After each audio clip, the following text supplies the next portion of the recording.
Kawawa po talaga ang mga mamamayang Pilipino kasi ninanakaw lang natin ang kaban ng bayan.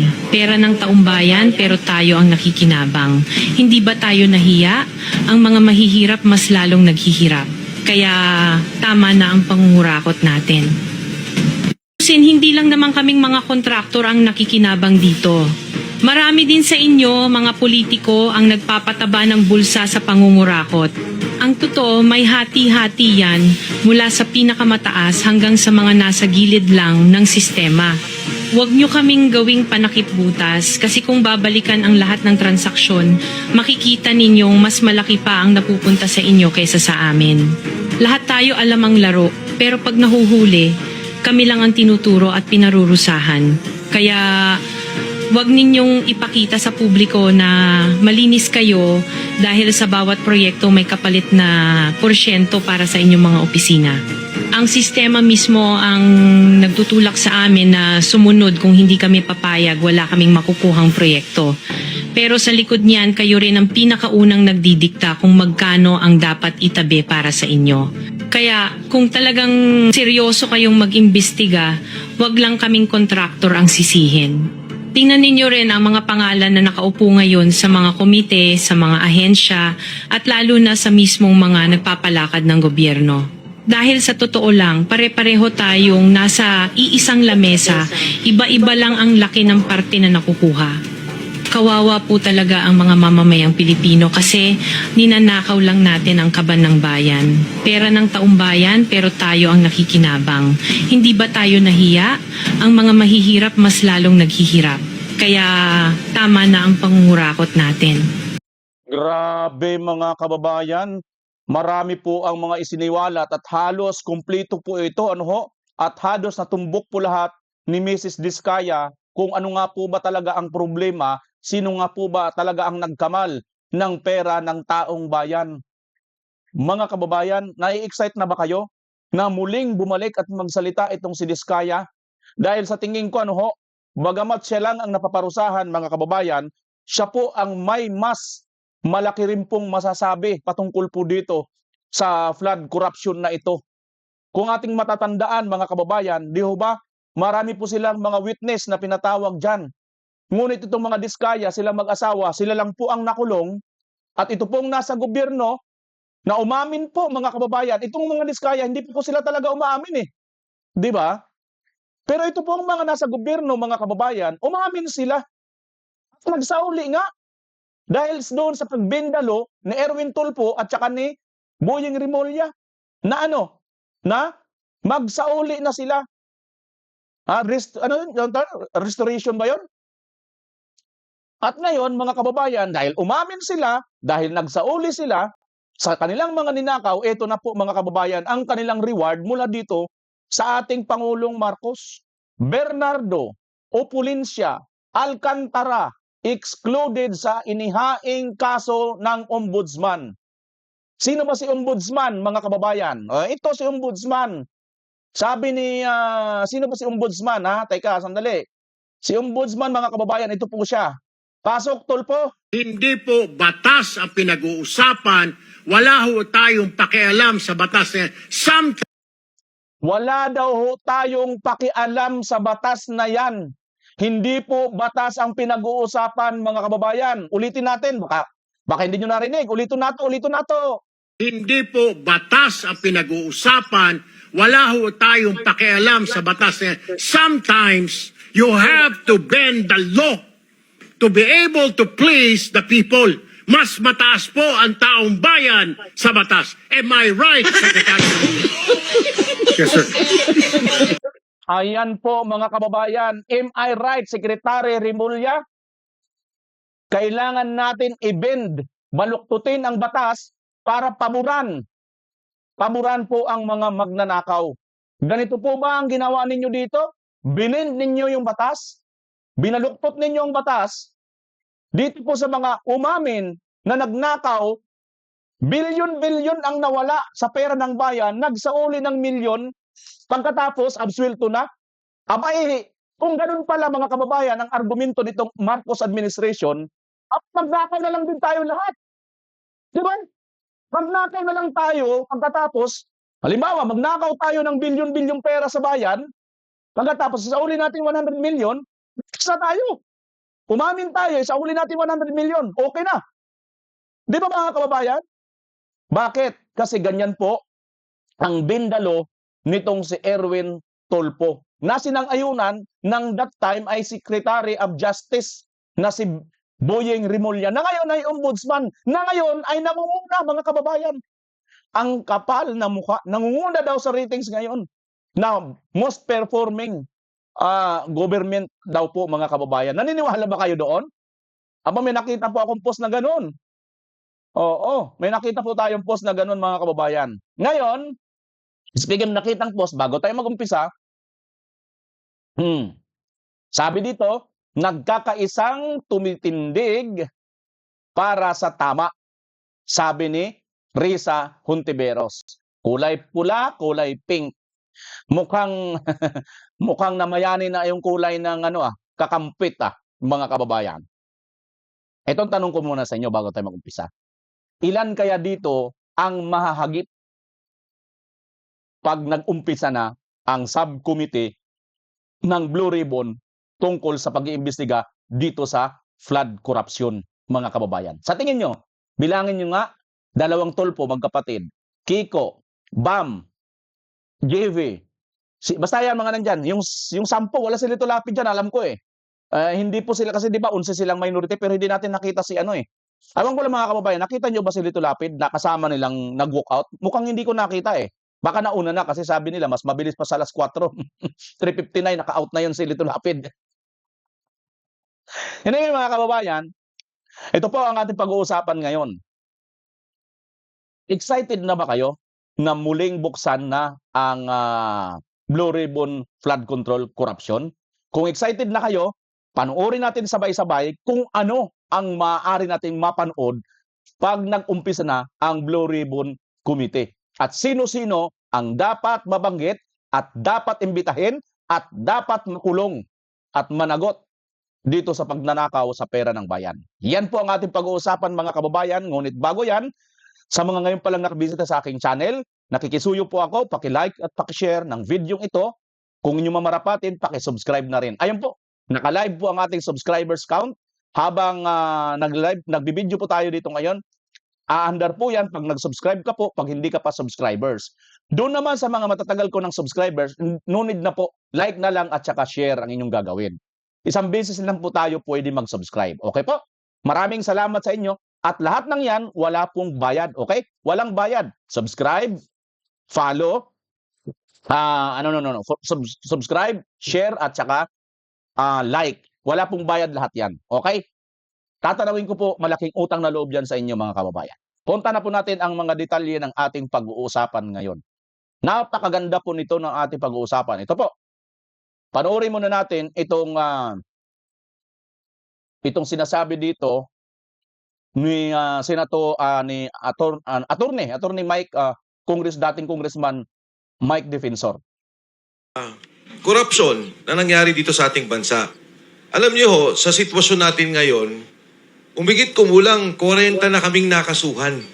Sa flood control scandal, ang nakakasuhan pa lang, at least the prominent names, 6. Kasama na ho dyan si Alcantara, si Bernardo, at saka si Bryce, na naging state witness pa. Pero yung lahat na nagagalit, lahat ng sumisigaw, lahat ng nagsasalita, may kaso na. In fact, I was just talking to Attorney Jimmy. Sabi ko, Attorney Jimmy, may kaso ka ba? O sabi niya. Wait muna, Kong Mike bukod sa may kaso na kayo, at itong mga sila, yung pinabanggit mo, napanood na namin kanina, na nga sila, inabsulto na sila, hindi na nga sila kinasuhan nitong ni Bindalo Rimulya. Na-dismiss, MR, pending. Attorney Topacio, may kaso. Hindi ko pa, si Ka Eric, ang dami ito, suki rin to ng 3. Ayun, si Ka Eric. No, ang punto ko dito, itong mga taong tong lahat, wala naman kaming ginagawang sasabihin mong illegal. Kung hindi nagsasalita kami at galit kami sa korupsyon. At tingin ko, kami ay kumakatawan sa sentimiento ng lahat, hindi lang marami, ng lahat ng Pilipino na gusto ng hustisya, na gusto makulong ang mga nagnakaw at gustong maibalik ang perang ninakaw sa ating bansa. So kung titignan po natin sa ngayon, grabe ang naging SWS survey. Tingnan nyo ho, minus 15 nationwide. Pagdating mo dun sa mga bata, 18 to 24, nasa negative 17. Yung 25 to 40 ay nasa 40%. Galit. Pagdating, sabi nila, ay kayo lang mga galit, yung mga bobo ang nagagalit sa gobyerno. Alam nyo, sa mga college graduates and those that have higher degrees, higher learning, nasa negative 37. Ang galit. At pag tinignan nyo on a regional basis, negative 40 ho ang Mindanao. Consistently, galit ang Mindanao. Ang nakakagulat, humahabol ang Metro Manila. Negative 31%. Ang Metro Manila. Tinalo na ng Metro Manila ang Visayas. Bakit o ganito ang survey? Dahil galit ang tao. At yung galit na yan din no ang nagpapakita ng suporta sa Senado, sa 13 senators of the majority of the Senate today. Bakit? Hindi ho dahil sa impeachment yan. Walang problema ang impeachment. They don't have the numbers and they cannot impeach Vice President Inday Sara Duterte. Hindi ho yan dahil sa Constituent Assembly. They don't have the numbers at hindi nila kayang baguhin ang saligang batas. Yan po, ang away sa Senado ay dahil sa Blue Ribbon Committee. Yan talaga ang nagiging away. At yan po ay dahil sa ayaw nilang ilabas ang 18 Marines. Yung sinasabing delivery 3 times a week, minimum 500 million, maximum 4 billion pesos. Huwag na natin isipin, yung maximum 1 billion per delivery na lang. Sa isang buwan, 12 billion pesos ang nawawalang pondo ng ating at ninakaw sa kaban ng ating bansa. Ayaw ng Blue Ribbon Committee na magsalita at ipatawag si E.S. Bersamin, si Secretary Pangandaman, si Yusek Adrian Bersamin, Yusek Traigib Olaybar. Yan yung 8 billion na nanggaling mismo kay Senator Ping Lacson. Ang sabi niya, niloko daw ang presidente batay sa sulat ni Yusek Bernardo. At ang sabi niya, yung 8 billion nasa 4 na taong to. E di pagsalitay natin, pakinggan natin kung anong sasabihin. Ayaw po nilang mapatawag si Mark Teksay at si Paul Estrada, dalawang assistant ni Saldico, na may ledger. Maganda po yung ledger na yun. Hindi lamang kung saan binigay, kundi kung saan lang galing ang pondo. Ang sabi nga sa akin ni Saldico, during one of our conversations, nung nag-usap pa kami, Attorney Ferdy, ang sabi niya, alam mo, sabi niya, Idol, mas malaki pa nga doon sa mga road, yung safety road projects, ang bigayan. Yung netting, sabi niya, ang laki ng bigayan dyan. Ayaw nilang ipatawag si Manny Bonoan na dapat magsalita dahil sinabi siya yung umawak ng 30 billion na nag-ayos doon sa 100 billion na pondo na ibinigay ni Saldico. Ayaw po nilang marinig si Saldico. Pag si Saldico pinayagan ng Blue Ribbon na magsalita under Zoom, magiging opisyal lahat ng sasabihin niya tungkol sa pondo. At higit sa lahat, ayaw po nilang ipatawag si Speaker Martin Romualdez. Ngayong araw lang naglabas ng statement yung kanyang abogado, si Attorney Atienza. Ang sinasabi, wala daw silang relasyon sa budget. He is the Speaker of the House. There is no direct function governing the budget in terms of approval and execution. E di pakinggan po natin, pagsalitain natin, e di ba ang sabi ni Saldico, yung tamarind na bahay niya, amoy pera na. Dahil yung ilalam nun ay puro pera. Anong sabi ni Speaker Martin Romualdez? Pag ako pinilit nyo, magsasalita ako. di ba yung palang admission na may alam siya. Yun nga kung sila i-esber sa amin, Secretary Pangandaman, na magsalta si Saldico, biglang nag-resign. Yan ang ayaw nila sa Senado. Ang Blue Ribbon Committee hearing. Ngayon bakit natin tinutulungan ang majority group na sinasabi lang gusto natin ng virtual voting? Kasi naman kakasuhan nila. Sino-sinong gusto nilang kasuhan? Jinggoy Estrada, Cheese Escudero, Joel Villanueva.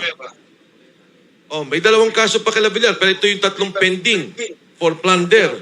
May 2 kaso sa ICC, Senator De La Rosa and Senator Bongo. Kasi pagka pumayag sa virtual voting, hindi nila makukuha ang liderato at matutuloy ang Blue Ribbon Committee hearing.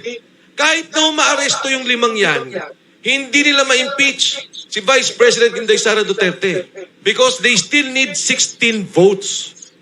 So no connection pag inaresto. But with a majority, they can now change the leadership of the Senate. At kukunin ulit nila ang Blue Ribbon Committee hearing at patatahimikin ulit nila, hindi malalaman ng taong bayan ang katotohanan sa pagnanakaw sa ating bansa. Ngayon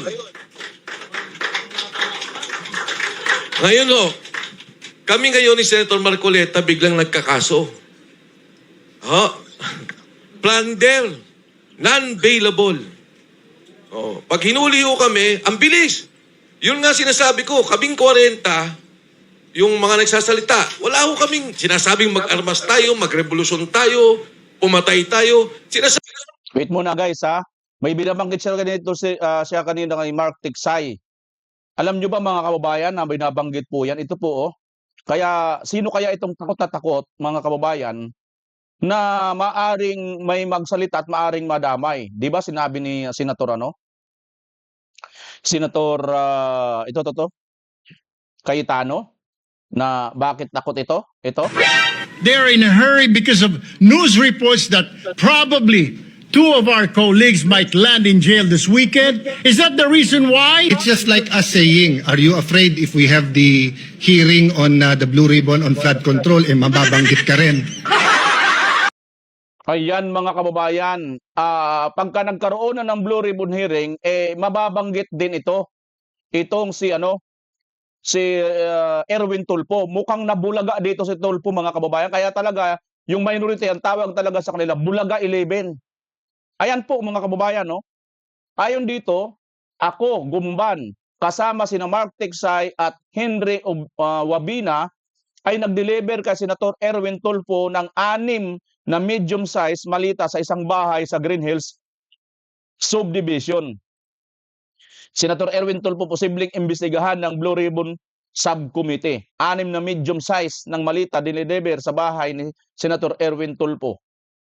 Ito po ay sa Historia Channel natin nakita mga kababayan. Well, sa mga nakasubaybay doon sa mga 18 Marines, nakita rin natin to, di ba? Narinig din natin ito. At hindi nga lang yan, si Suto nga, di ba? Doon din sa, alam niyo mga kababayan, na naniniwala ako halos na totoo talagang mga sinasabi nitong mga Marines.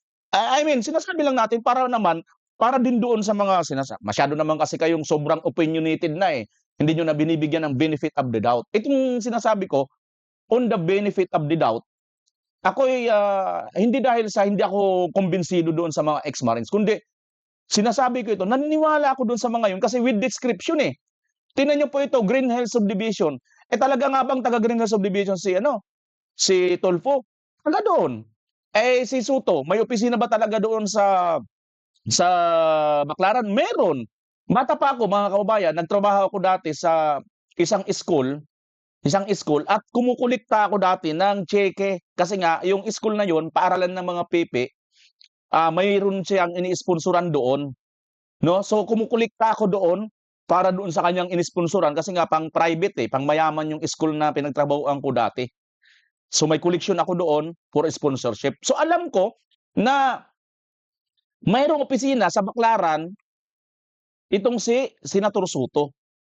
At ito naman si Tulfo, ganun din, taga dyan sa Green Hills Subdivision kasi nga mayroong isang nagtrending, naalala nyo dati, may nagtrending na sinupalpal ito ng mga Green Hill Subdivision Associations.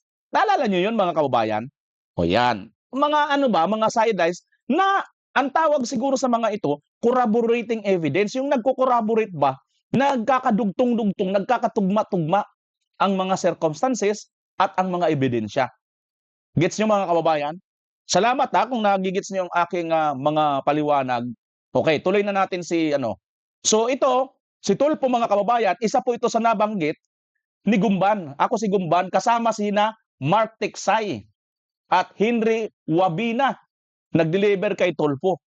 So nakaka-excite talaga na magtuloy itong hearing, mga kababayan, kasi mukhang mabubulaga itong Bulaga 11. Sabi lang namin, may pagnanakaw. Hulihin niyo yung magnanakaw. Galit kami dyan. Ang bilis ng kaso namin. Si Senator Marcoleta, may plunder. Nagkataon, nadamay ako. Alam niyo ho, yun yung campaign donation na dinismiss na ng COMELEC. Donation. Dinismiss ng COMELEC, 3 kami na nagkaroon ng campaign donation kay Senator Marcoleta. Dinikit nila yun. Ginawang plunder. Yun lang ho yun. Ang plunder, kailangan pondo ng gobyerno ninakaw natin. O kundi kaya, yung case ni Erap, may binigay na pera. Pagkatapos may kapalit. Wala namang kapalit. Wala namang hiningi. Nung ibinigay at tinulungan si Senator Marcoleta, ang standing niya sa survey, number 23. Hindi mo nga alam na mananalo si Senator Marcoleta. Ngayon, kinakasuhan kami at pinapabilis ang kaso. Ang sabi ko nga, kung may nagawa akong pagkakamali, kumain ako ng hopya sa opisina.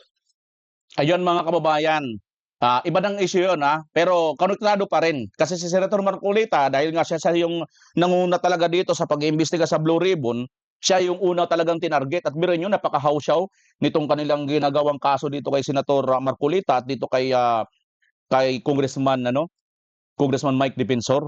Mamaya, matatapig din natin yan. Pero ito na, ito ang isa sa mas dapat natin pakinggan, mga kababayan. Napakaganda nitong punto dito. Specifically for the flood control scandal. At ang mamumuno dyan ay si Senador Rodante Marcoleta, na alam naman natin, allergic na allergic ang palasyo at allergic na allergic ang mga korap, no? Yung mga saksakan ng sakim dito sa ating pamahalaan. Pag si Rodante Marcoleta na ang chairman ng subcommittee na yan, no? So, kung siguro, kung hindi ganyan ang minoriya, no? Yung 11 at hindi sila ganyang wika nga yung pinakikita nilang asal ay hindi masyadong kontraryan, masyadong kinokondena yung new majority. Hindi siguro umabot sa ganyan. So ang nangyari ngayon ay mas mabigat ang magiging taga-usig ng flood control scandal. Opo, sir, ano sa tingin niyo yung pakakaabangan ng taong bayan? Kasi Huwebes pa yung flood control probe. Meron pa tayong Lunes, Martes, Miyerkules. Marami pa pong mangyayari. Okay. Kung ang tinutukoy mo, MJ, ay yung posibilidad na magkapalitan na naman ng Senate President o ng liderato ng Kamara ng Senado sa Lunes, palagay ko'y malabo nang mangyari yan, no? Because of their actuations, yung new minority, because of their actuations, lalong pinanindigan na ng mga miyembro ng new majority yung kanilang yung kanilang stand, no? Tikisa na ito at kaya yan ang nangyayari.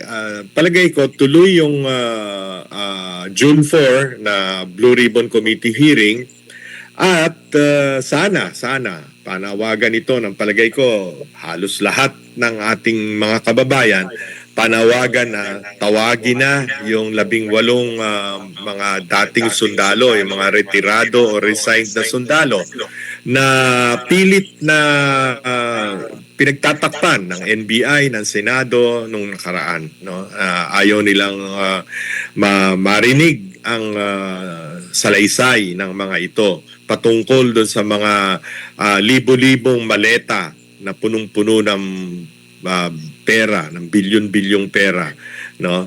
Yun ang hinihintay ng taong bayan. At mabuti naman, saludo ako kay Senate President Alan Cayetano at ginawa niyang priority yaang pagbukas na muli ng hearings ng Blue Ribbon Committee. Opo, sir, bago lang pulit si partner Admar. Tingin mo, sir, may Yes, papakulong Admar. may papakulong lahat ng mga taga Cayetano majority bago po ang flood control investigation ngayong pong Huwebes? Kasi ngayong araw may nagpiyansa na po si Senator Jinggoy at may mga iba pang kaso na hinaharap itong mga kasama niya sa mayorya. Pwede nilang gawin yan, ano? Actually, ginagawa na nila, no? Yung tinatawag na weaponization of the law against their political enemies, against the opposition, against even media, yung mga nagpapahayag lang ng kanilang damdamin at kanilang opinion, ano? 'Di ba? Kinakasuhan din. Lahat na lamang ng kumokontra sa administrasyon ay kinakasuhan. Pero unang-una, Admar, MJ, lagi ko nga sinasabi do sa mga kaibigan kong senador sa New Majority, meron tayong Diyos na nakikita ang lahat, no? At pangalawa, meron tayong taong bayan na galit na sa sitwasyon ng ating bansa. Nagpupuyos na ang kanilang damdamin, no? Dahil hindi lamang dahil sa hirap ng buhay, kundi yung malalaman pa nila na kaya sila isa sa mga pinakamalaking dahilan kung bakit sila naghihirap ay dahil sa pagnanakaw, sa sobrang kasakiman ng ating mga leader. No, so palagay ko, tingnan natin, ano? Tingnan natin. Talagang siguro gagawin nila lahat ng pwede nilang gawin. Pero hintayin naman nila ang silakbo ng damdamin ng taong bayan. Opo, Sir Lito, si Admar po ulit ito. Yes, Admar. Yung power struggle po dyan ngayon sa Senado, ito ba ay may kaugnayan sa impeachment or dahil Wait lang mga kababayan ha, imbes na kasi sabi ni Sir Admar, alam nyo, naalala nyo, nagtutugma yung mga analysis natin dito noon na sinasabi natin, hindi na ito basta-basta matitibag na majority ngayon. Bakit? Kasi nga, naalala ninyo, kahit nandoon pa sila, yung sinabi ko dati, yung analysis ko dati, kahit nandoon sila sa majority, itong sila Senator Loren, yung magkapatid na Villar, at wala na si Cayetano, hindi naman si Pia. Si Pia kasi given na yan, kapatid na talaga si kahit anong gawin nila dyan, hindi yan po pwedeng bumaliktad. So yung tatlong ito, na bumaliktad, mga kababayan, kahit nandun ito dati sa majority ni Soto, alam naman natin na ginigipit dito sila, di ba? Si Ligarda, yung kanyang anak, patuloy na ginigipit at kinakasuhan, di ba? So marami ang mga faktor na magiging konsiderasyon na hindi na talaga babaliktad. Mas lalong nadagdagan pa ngayon kasi nga ito sa sinasabi ni Lito Banayo na talaga naman kumbaga tikisan na ito eh. Kumbaga pinipit-pit nyo na kami, kasubuan na, di ba? Wala na talaga kayong wala na kayong kinikilala, di ba? So ano bang gagawin namin? Mananatili na kami dito katulad ni Senator Jinggoy. Well, actually sinabi rin yan ni Jinggoy kay Senator Marcolita, mga kababayan. Panoorin natin lahat ng mga yan. Kaya alam nyo, nagtutugma-tugma talaga eh. Nagtutugma-tugma talaga ang lahat ng ating mga nagiging reaction dito. Panoorin natin to. Tingnan nyo ha. Balikan ko lang sa inyong kay Senator Jinggoy. Kaya pala nung kayo nang maging majority, parang may lumabas sa social media, ang pinapipili daw prinsipyo o plunder. Ay, Totoo yun. Nanindigan sa prinsipyo ata si Senator Jinggoy. Totoo yun. Alam mo, kaya ito gusto ko sabihin, hindi naman dahil sa kaibigan ko siya. Ano? Opo. Nakita ko rin naman yung pressure na ina-apply sa kanya. Kahit sino siguro, tao ka lang naman eh. Di ba? Lalong-lalo na kung alam mong wala ka namang kasalanan. Correct. At plunder ka agad ang ikakaso sa iyo. Alam mo naman, kahit ano pang pangangatwiran mo sa ilalim ng kanilang pagpo-prosecute na ito, wala kang kalaban-laban eh. Wala kang kalaban-laban. Kapag pinail nila sa Sandigan Bayan, arestado ka kaagad, kulong ka kaagad, ganun kasimple. Ang mangyayari ron, nahiwalay nila sa amin, hindi siya makakapag-attend ng hearing. Opo. Yung mayorya, malulusaw nila. Yun ang kanilang pinupuntahan. Ngayon, pag-isipan po ninyo, kayong mga kababayang nakikinig, talaga bang interesado sila na i-prosecute si Senador Jinggoy? O interesado lang silang maibalik yung mayorya sa kanila? Kasi kung talagang may kasalanan yung tao, ba't kinakailangan mong gipitin? Ba't kinakailangan siyang umalis? At sasabihin mo sa kanya, para hindi ka na mahirapan. Ikaw naman, ilang beses ka na namin kinukumbinsi. Kumalas ka lang sa kanila, wala ka ng kaso. Ngayon ko na-realize yan, tama pala sabi mo, no? Kung ako si Senador Jinggoy, sa tindi ng pressure na yan, baka babawi din ako. Di ba? Mabigat yun. Wala muna doon sa punto na yon. Kaya gusto kong pag-usapan muna natin itong ginawa sa kanya. May isang bagay pa akong gustong sabihin eh. Opo. Hindi ko akalain na ganun kalakas din ang loob ng taong ito. Yun na nga. Oho. Siguro kung sa iba nangyari ito, napakadali na wag kang magpakulong. Oo naman. O baka sakaling bukod doon, baka may ibigay pa silang pabuya sa iyo. Lilipat, ganun lang naman pa. Pero dahil alam niya yung pinaglalaban namin, prinsipyo na po ito. alam niya prinsipyo yung pinaglalaban namin. Sabi niya, nung isang araw narinig ko siya, magpapakulong po ba kayo pagka magpaparesto kayo? No, sinabi naman niyang maliwanag, if this is the price I have to pay, so be it. Yun. So kailangan po malaman ng tao na siya ay talagang nanindigan. Hindi siya kumalas sa amin. Kahit na siya'y makulong pa, hindi siya lalabas, hindi siya kakalas sa aming grupo na 13 kami. Well, again, sir, liwanagin lang natin, hindi natin binabagit ito, kundi parang kampiyan si Senador Jinggoy para sabihin wala siyang kasalanan, may kasalanan, kundi ang ating binabanggit, yung paninindigan niya doon sa kanyang prinsipyo. Yung paninindigan niya, binabanggit natin sapagkat alam namin at sinasabi niya sa amin, araw-araw na lang siyang sinasabihan. No? Gusto mo pa bang makulong samantalang ito lang ang pakiusap namin sa iyo? Ayaw ko nang banggitin ang mga taong tumatawag sa kanya. Nako. Sinasabi niya sa amin tuwing magmi-meeting kami. Kani-kanina lang nag-meeting kami uli. Opo. Bago siya pumunta ng Sandigan Bayan para magpiyansa. Magkakasama kami uli. Malungkot siya, bakit hindi? Totoo naman. Tao ka lang naman eh. Alam nyo mga kababayan, tugma din ang sinasabi ni Lito Banayo, tugma rin sa ating reaksyon na sinasabi rin natin noong pa. No? Ayun, salamat may nag-subscribe na naman. No? 880 na ang ating subscribers. Okay.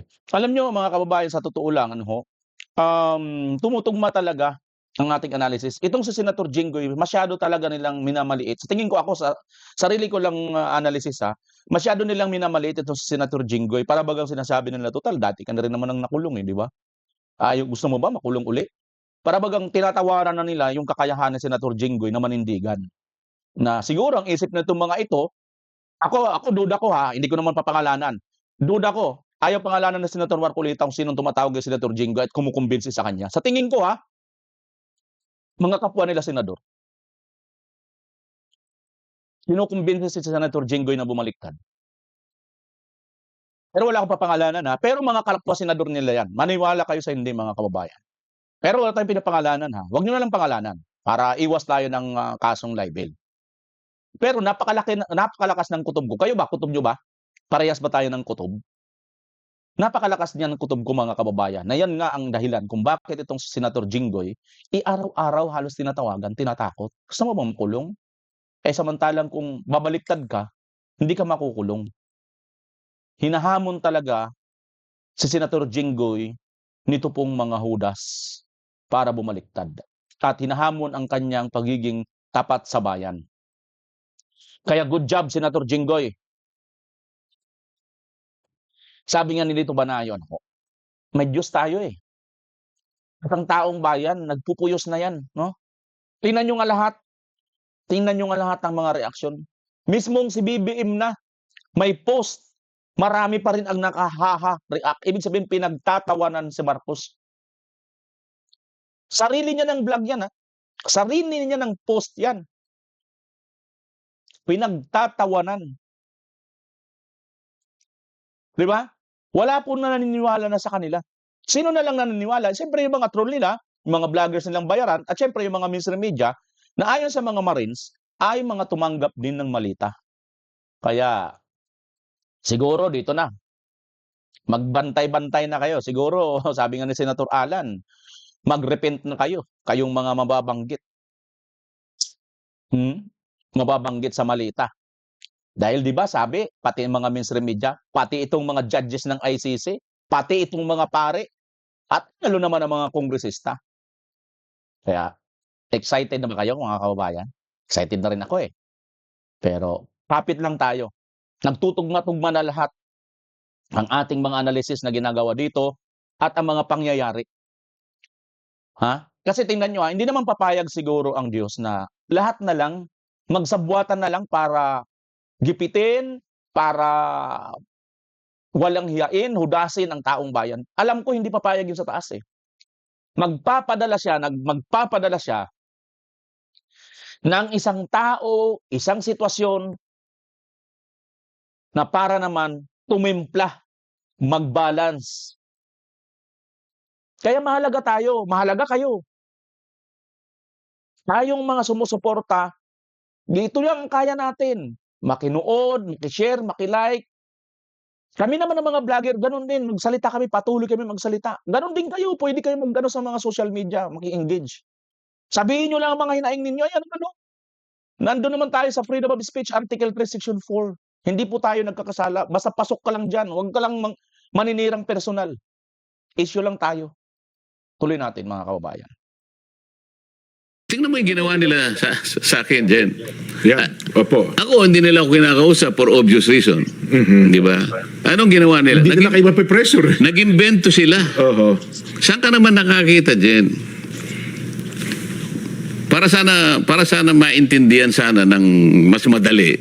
Opo, ng ating mga kababayan. Kasi kahapon, yung assistant ombudsman, na nakita ko siya, nagpa-interview na naman siya sa isang istasyon ng television, na tinatanong siya, bakit po ninyo, pati si Senator Marcoleta, kinasuhan nyo ng plunder? Oho. Kasi po kahit ako, parang hindi yata yun kasi contribute. Yun ang tanong sa kanya. Yun naman, donasyon ng mga kaibigan niyang Hindi private naman pera funds ng naman gobyerno yun. yan. Tapos sinabi niya, hindi, kasi kahit private funds kasi, kapag yan ay binigay na merong pangako o kung ano man pabuyang parang ibigay niya dahil meron siyang opisina, ganyan. Sabi nila, sa Makatwid kahit po pala pribadong pondo. Oo. Na kapag may pangako, may ganyan, ano. Oo. Yan po pala'y plunder.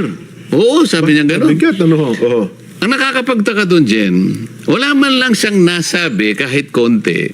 Kasi kailangan mong establish ito eh. Po, establish mo yun. Oho. Kung walang kaugnayan yung pondo doon sa sinasabi mo, baka nag-speculate ka lang, baka inaakala mo lang, baka nangako ito ng kung ano-ano, na maaaring sa pangako na yon merong madadamage ang gobyerno o madadamage ang serbisyo na para sa mga tao. Yan ang kasi pagka ganun, corruption yun eh. Ayun, opo. So kinakailangan mong i-establish yung connection nung pagbibigay nila ng tulong sa iyo dahil kampanya kasi ito Jen, ito sinasabi ko eh. Yan, ng mga panahon kailangan mong i-connecta.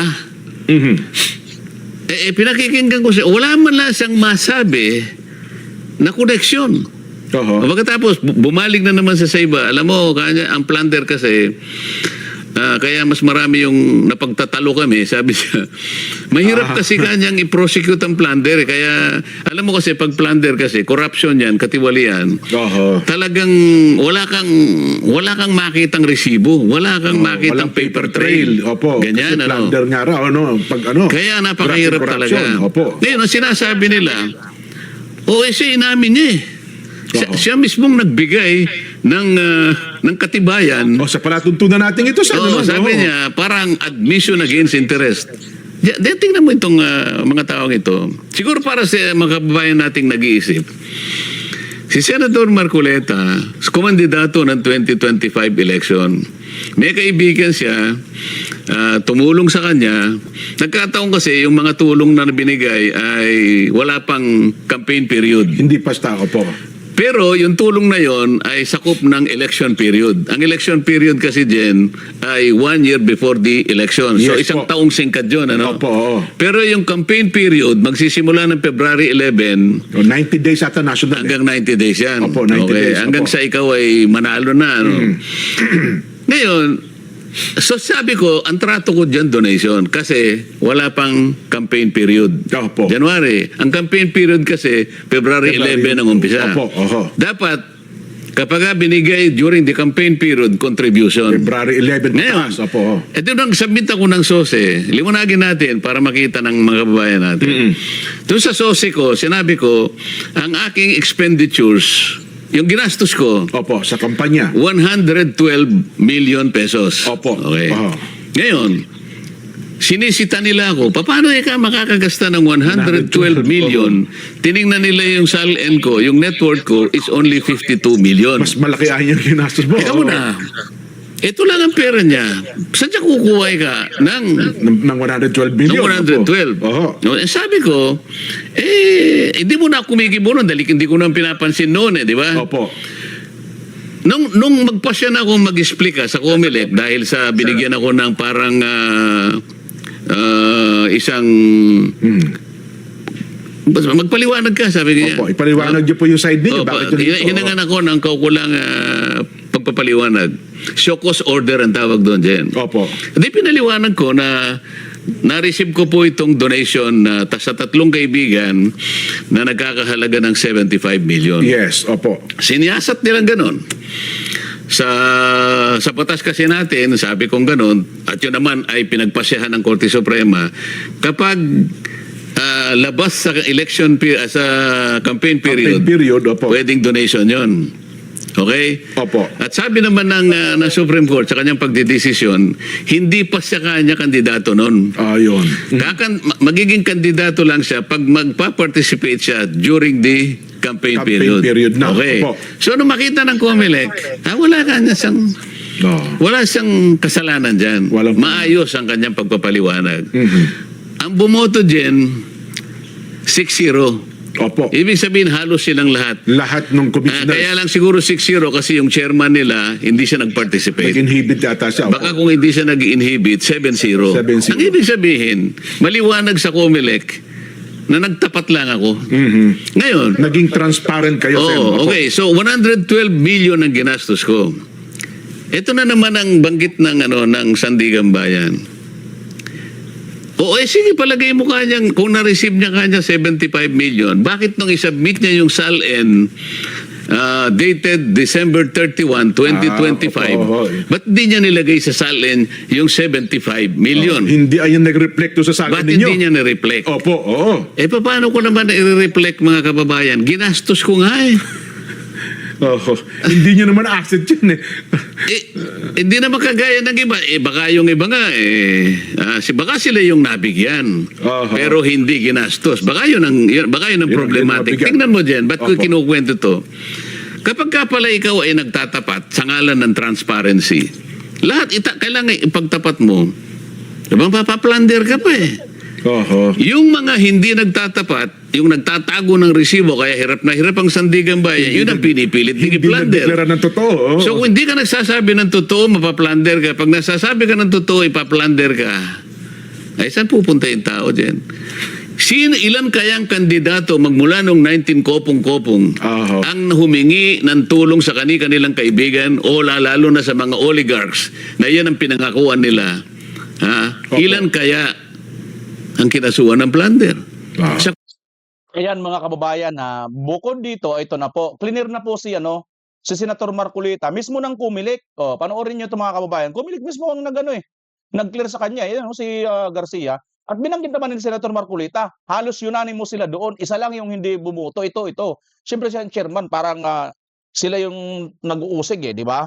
So para naman sa maging hindi bias, nagano siya. Tingnan niyo Senator Rodante Marcoleta, what is the latest on that? Well, we dismissed the case simply because dapat po under the Omnibus Election Code, a candidate should reveal the names of the donors. But however, we were able to establish the fact that indeed may nagbigay sa kanya ng 75 million, 3 yung donors niya. But at the same time, there was this law, Republic Act 7166, 1991 law, amending the provision of the Omnibus Election Code saying that it is no longer a criminal act if you will not report the names of the contributors. So hindi na po siya kasong criminal, decriminalized po siya by the provision of Republic Act 7166. However, the donors are required to submit the certification of the contributions, the statement of contributions 30 days after the conduct of the election, and that provision of the Omnibus Election Code was not repealed or amended by Republic Act 7166. So until today, the cases against the 3 contributors are still undergoing preliminary investigation with the Law Department of the Commission on Election. So Republic Act 7166 decriminalized non-disclosure or inaccuracies in the SOSE or misreporting in the SOSE. So ano na yung penalty, sir? I mean, for candidates to not declare contributions, for them to misdeclare contributions, now that it's been decriminalized? Well, yes po. So it's no longer a criminal case. Administratively, they can be required to pay administrative fine of ranging from 2,000 to 20,000 pesos, depending on the petition depending on the amount involved. In fact, the non-filing of SOSE under the Omnibus Election Code and under Republic Act 7166 is not criminal. It is actually punishable only as an administrative case, and therefore, ang penalty lang po is fine also and not imprisonment. 2,000 to Ayan mga kababayan, maliwanag ha. Decriminalized na po itong hindi pagpa-file ng tamang susi, no? Ibig sabihin, kahit makasuhan siya ng ganon, hindi po siya pwedeng makulong. Kaya hindi po pwede dito yung yung hawsyaw na kasong plunder pang ikakaso sa kanya. Mismo na po ang itong Commission on Election ang nag-declare dito kay Senator Marcoleta. So siguro ako, ito lang ha, naalala nyo dati mayroon tayong vlog dito na sinasabi natin, nagsasama-sama baka ito na ang maglilikha ng people power dahil si Senator Amy Marcos noon nagsalita diyan sa rally ng INC at binulgar nga itong si Marcos Jr. ang kanyang kapatid na mula pa ng pagkabata ay adik na talaga ayon sa kanya. At ngayon nga, ang isa sa mga katunayan siguro sa sinasabing katotohanan na sinasabi ni Senator Amy ay magpa-political drug test itong si Marcos, di ba? Ito naman ay pangontra natin doon sa mga nagsasabi na kung walang kasalanan si Bato, bakit siya nagtatago? Yun nga din ang natin, balik natin sa mga loyalista na tanga. Kung hindi naman pala adik si Marcos Jr., bakit takot siya magpa-political drug test? Di ba maliwanag yun mga kababayan? Talagang ganon. Ngayon, ito si Senator Marcoleta, patuloy lang po nila ginigipit. Ngayon, hindi kaya bukod doon sa, alam nyo, siguro kung hindi magbabanta ang INC na magano, doon nga sa panahon na yon, rally na yon, dahil lang yun sa ayaw ng INC na impeachment laban kay VP Sara. Nag-rally na sila milyon na ang pinapunta nila sa Luneta How much more kaya kung mismong ang kanilang senador na Senator Marcoleta ang ipakulong nitong mga ito? Sa tingin nyo kaya hindi lalabas ang INC? Baka dito mga kababayan, isa ito siguro sa nakikita kong dahilan kung bakit hindi na nilang pinustro ang kaso dito kay Senator Marcoleta. Di ba? Takot na siguro sila. At ngayon, hawak na Senator Marcoleta ang bit patungkol po dito sa investigasyon. Kaya marami na po ang nanginginig. Ang tanong, ilan kaya sa tingin ninyo, mga kababayan, ang makukulong? Ilan kaya dito ang maaaring makulong, mga kababayan? Tingnan natin. Diba sa Senate ngayon, nagkakagulo doon sa online voting. Sa House, meron kayong dati yung sa... Hanggang ngayon, online. Pero ngayon, di ba in-announce kahapon ni Speaker, let's go back, nilist na niya yung work from home. Lahat na kayo, on-site kayo mag-ano sa House. Wala na yung mga ganyang online. Alam mo, kami sa minority ako, kung ganun ang gagawin, di laging ma-adjourn, walang quorum Physical presence. Actually, yung voting namin, nung isang araw, nag-voting kami, third reading, makita mo, wala pa itong 50 yun nandun eh. Eh, paano na-approve yung mga So, bills niya? text lang. Tinatanong na voting. kami, halimbawa ako, kung Egay, bukas may ano tayo, may Botohan. botohan. Anong boto mo? O, i-record na yun. You mean to say, maski wala yung directive ni Speaker na on-site na tayo starting June 1, Eh, Monday. di ba meron pa nga sinabi na parang pagka-absent, walang bayad, no work, no pay? Oo. Natuloy ba yun? Natuloy ba yun? Hindi naman eh. Di ba sa Senate ngayon, nagkakagulo doon sa online voting. Sa House, So, booking sila mga kababayan, ito ni Congressman Erese. Mayroon pa nga itong isang sinabi si Congressman Erese, yung ibang mga pumirma doon sa impeachment ay hindi naman talaga personal na nandyan. Online lang na bumuto para impeach si BP Inday Sara. Sablay na naman itong si Tutasin.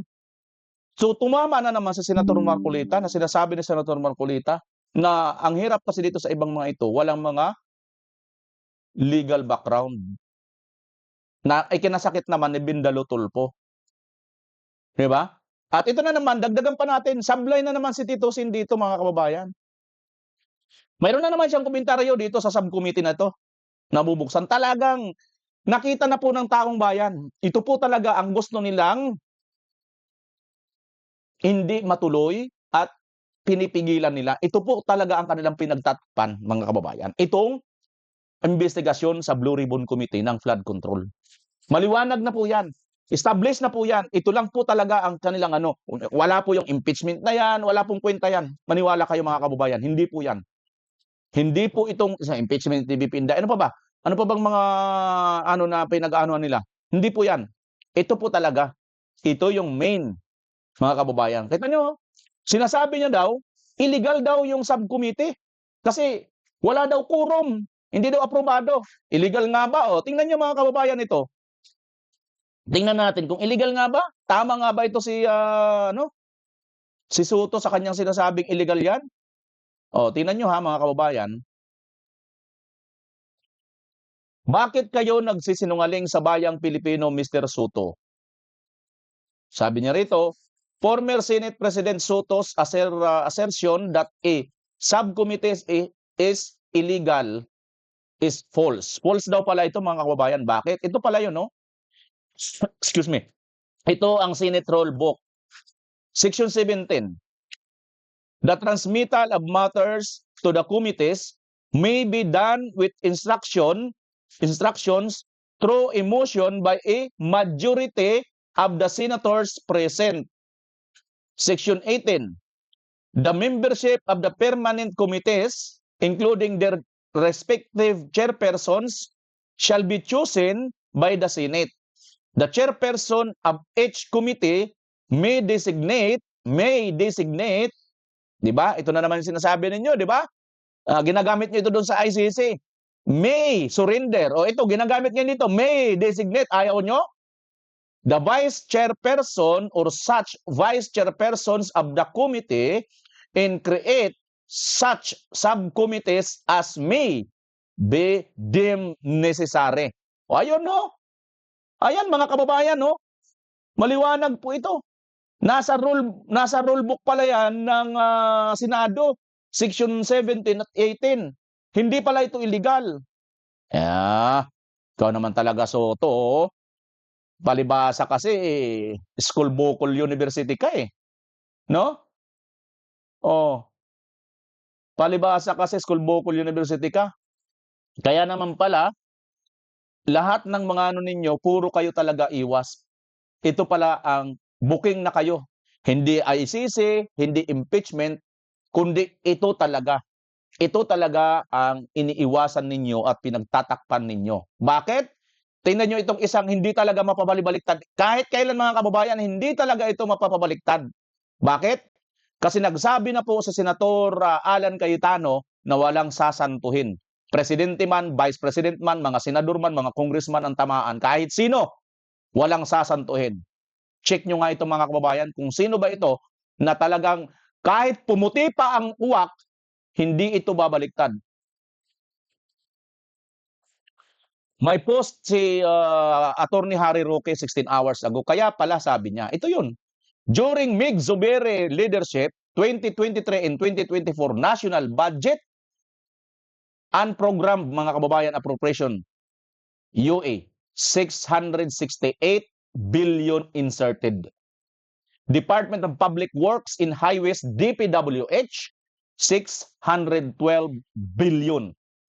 Total insertions, 1.28 trillion. It was not only Martin Romualdez and Zaldico's leadership. Ang sa Senado ay sina Mig Zubere and Sani Angara. Paktay kadiha. Paktay kadiha. Mukhang si Sani Angara din yata, mga kababayan. Nasaan na ba si Sani Angara? Ha? Ginawa na ba itong DepEd? Tama ba? Nako, kaya naman pala, itong si Zubere, nag-iiyak-iyak. Ha? Hindi pwedeng mabaliktad. Hindi rin pala ang aso nito, yung kanyang pag-iyak-iyak na nag-traitor daw si Senator Bato, iniwan daw siya. Hindi yun. Hindi rin yung dahil sa nagtalo sila ni Cayetano at nagkahamunan. Hindi yun. Hindi rin yung dahil sa kay Chis Escudero na inagawan siya ni Chis Escudero noon. Bilang Senate President, hindi yun. Ito pala mga kababayan. Well, ayon lang naman to sa post ni Attorney Harry Roque. Ano bang inyong masasabi dito mga kababayan? Naniniwala ba kayo? 2022 to 2024, yan po ang program at insertion ng DPWH at UA sa panahon ni Zubere. 1.28 trillion at least. Naku po. Mukhang doble black eye pa talaga ito mga kababayan pagdating ng 2028. So ngayon, ang tanong, balik natin dito. Itong mga nakapulat, nakapink na to, 1, 2, 3, 4, 5, 6, 7, 8, 19. Ilan kaya dito ang mapapatawag sa subcommittee Blue Ribbon hearing? At ilan kaya ang matatalo sa 2028 election plus makukulong pa? Place your bets. Hula-hula na mga kababayan. Wala pong bayad yan. Kayo na ang humusga kung sakasakali man. I-comment nyo na po dyan sa baba. Huwag na kayong mahihiya mga kababayan. Pag nag-umpisa na po ito, bubuksan ng Senado ang investigasyon ng Blue Ribbon Committee sa flood control scandal. Target nilang ituloy yan simula sa Huwebes, June 4 sa ilalim ng bubuing Blue Ribbon Subcommittee. Sa kanyang Facebook Live, sinabi ni Senate President Alan Peter Cayetano na palalabasin daw nila ang buong katotohanan at hindi lamang iilang katotohanan lamang. Bagong chairperson ng komite, si Senator Pia Cayetano. Sa Lunes, mag-i-issue na si Senator Rodante Marcoleta ng notices para sa pagdinig. Si Marcoleta ay isa sa mga bagong vice chairman ng Blue Ribbon Committee. Nanawagan naman si SP Cayetano sa Minoria na dumalo sa hearing. Sabi ng ombudsman, meron mastermind. Sabi ni Senator Lacson, walang mastermind. Sabi ni Senator Lacson, ito yung mga dapat hindi imbitahin. Sabi naman ni Senator Marcoleta, ito dapat imbitahin. So I'm inviting the whole public, bantayan niyo Senado. Mga kapatid, Ed Lingaw po, maging maalam at may sama-sama tayong magbantay sa Senado mga kababayan at sa mga may imbita. Tingnan natin kung sino-sino at sino-sino din ang matatalo sa 2028 at makukulong.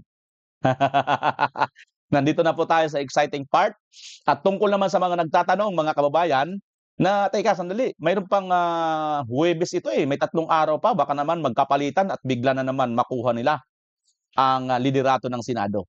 Malabo na po yan, malabo pa sa sabaw ng pusit mga kababayan. Bakit? Kasi po sa ginawa nila dito, ayon nga kay Lito Banayo, baga may kaibigan siya senador na nandyan ngayon, eh, yung kaibigan niya senador, alam po nila, malabo pa po sa sabaw ng pusit. At mayroon po akong narinig mga kababayan, sa mga batikan din ng mga media, na pag maingay daw ang Senado tungkol sa kudita, hindi daw po yan tuloy. Wala daw pong nangyayaring kudita. Pero kung walang ingay, bigla na lang po yan kudita na at nagkapalitan na. Katulad po ng ginawa ni Senador Alan Cayetano, Chis Escudero. Naalala nyo, di ba? Chis Escudero. Walang ugong ng kudita, bigla na lang. Chis Escudero na. Oh. Tapos, Chis Escudero. Walang ugong, bigla na lang. Soto na. Di ba? O ngayon, Cayetano naman, wala ring ugong, bigla na lang Cayetano na. Bakit? Dahil yon sa kabayanihan at katapangan ng isang musang na si Senator Bato de la Rosa. Good job, mga senador. Nasa likod mo ang taong bayan, likod, harap, tagiliran, sa angmang parte ng sides, nandoon ang taong bayan sa Senado ngayon. Senado na lang ang natitira nating institusyon ng ating gobyerno, pamahalaan, na nakikita natin mayroon pang kredibilidad at mayroon pang prinsipyo para sa mga mahihirap na katulad natin. Maraming salamat. Uy, mayroon na naman nag-subscribe. Thank you, thank you. 881 na. Ilan ba tayo kanina? Nag-umpisa. Ayan. Okay, punta na tayo sa comment section ninyo mga kababayan. Sa mga gustong mapa-shoutout. Basahin na natin yung mga shoutout. Okay? Sabi dito, Sir, mahina boses mo. Hindi ko, mahina pa ba? Tisade Dizon.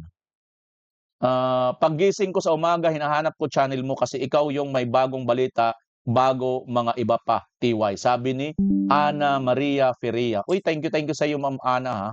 Paggising mo sa umaga, ang channel ko kaagad. Siguro sa ibang bansa ito. Idol ko, di ko ini-skip ads mo sa YouTube. Yan na lang kunting tulong ko po sa iyo. Salamat, Cesar Tijada, sir. Ha? Thank you sa hindi nag-skip ng ads. Hello po, BMR, pa-shoutout po, watching from Macau, China. Uy, Alma Atienza. Uy, sa Macau, China, naalala ko dyan, ang sarap ng mga pagkain niya sa Macau, sa mga nakainan na namin dyan. Ang ganda ng Macau. Shoutout sa inyo dyan, ha, Alma Atienza sa Macau. Ingat kayo dyan, kapatid. Always watching from Bukidnon, Mindanao. Good morning, sir. Good morning din sa iyo, Colin Anber.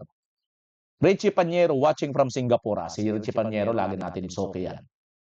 Lucy Evangelista, good evening, Sir Idol. I'm watching from Dammam, Kingdom of Saudi Arabia. Lucy, shoutout sa iyo, ma'am. Dalawa pong account kong nakasubscribe sa iyo po, sabi ni New A. Uy, thank you sa iyo, New A, ha. Grabe, ang ganda. Dalawang account pa. Watching from Australia, Ninita Sopresinia. Thank you po sa iyo, sa Australia naman to. Hi, good morning, Idmar, watching from BMR siguro to, watching from Canada. Nag-like na ako, watching you every day. Erlinda Desiderio, thank you, ma'am. Watching from Texas, Remigio Kunanan. Watching from Houston, iba naman to, parehas, oh. Texas, Houston, di ba? Oh, parehas Texas. Akala ko iba eh. Ay, parehas eh. Prime Lau, shoutout sa inyo dyan. Dapat magdaldal para hindi ka din makopyright, Sir BMR. Joji Kun. Thank you sa iyo, Sir Joji Kun, na nakaintindihan niyo po ang aking pagdadaldal kasi kailangan po para hindi tayo makopyright. We are praying for the senators, especially those who are not biased. People are watching, sabi ni Imelda Nuke. Thank you sa iyo, ha, Ma'am Imelda, sa comment. Watching from Honolulu, Hawaii, USA. Nicolas Vicencio. Shoutout sa inyo dyan sa Honolulu, Hawaii. Watching from Bahrain, Solid Duterte, sana makulong mga kawatan. Riza Iko. Malapit na yan, ma'am. Good evening, Sir Bimar. Watching from Tondo, Manila. Maridil Lim. Yan, sa mga taga-Tondo, shoutout sa iyo dyan. Watching from Hong Kong, laging nakikinig sa iyo. Kahit busy, Helen Palason. Uy, thank you. Kahit mga busy ang ating mga kababayan sa Hong Kong, oh. Thank you. Nakukinig kayo lagi sa akin, ha. Kailan kaya ako makakabalik ng Hong Kong? Wala pa tayong ticket, eh. Sakay na lang ako sa aking eroplanong walis tingting. Maganda at magaling po ang mga explanation at content ninyo, Sir BMR. Mabuhay po kayo habang nagtatype ako. Nakikinig po ako sa inyo at sa SMNI at kay Attorney Luna. Sabi ni Sonch. Thank you sa iyo, ma'am, at binibilang mo po ako sa SMNI at kay Attorney Luna na pinapakinggan. Thank you po sa pag-appreciate. I'm watching from Singapore po, sabi ni Yui. Nasa Singapore ka pala, Yui. Shout out po, watching from Macau. Ayan, si Alma Tienza. Good evening, Idol, watching from Quezon City. Oy, Kaswer TV, sa Quezon City pala ito. Shout out sa iyo, ha. Shoutout sa iyo. May tumatawag. Teka. Watching from Ohio, USA. God bless you. Sabi ni Venus Iko. Watching from Spain. Oh, talaga naman. Oh. Sino yon? Elena Rivera.